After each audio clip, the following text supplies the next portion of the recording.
आदमी के पैर जोर से कांप रहे थे। बगल में खड़ी महिला देखभाल करने वाली ने ये देखा तो तुरंत तेल निकालकर उसकी मालिश की और साथ में उसे दिलासा देती रही।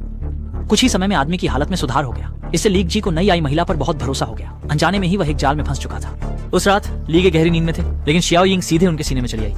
अगले दिन उसने साहसी कपड़े पहनकर ली जी की मालिश की, लेकिन अफसोस कि उसने उसके पहनावे पर ध्यान नहीं दिया। लेकिन शियाओ यिंग के पास और भी तरीके थे। उसने तुरंत ही ली जी को नहाने के लिए ले लिया।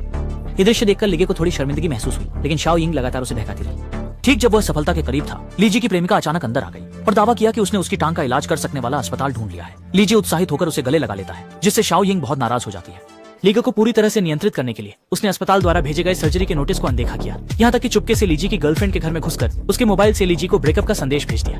उसके बाद उसने मौके का फायदा उठाया और सफलतापूर्वक लीजी को हासिल कर लिया। हालांकि शुरू में वह उसके प्रति बहुत ही नरम थी, लेकिन जल्द ही उसने उसे प्रताड़ित करना शुरू कर दिया, सिर्फ इसलिए क्योंकि छोटू को गंभीर मानसिक विकार था और जिस आदमी को वह पसंद करती थी उस पर विकृत नियंत्रण की इच्छा रखती थी। तभी लीगे जब मुश्किल में फंसने वाला था, तब उसकी माँ और गर्लफ्रेंड ने देखा कि कुछ गड़बड़ है और महत्वपूर्ण समय पर आकर उसे बचा लिया, जिससे उसकी जान बच गई।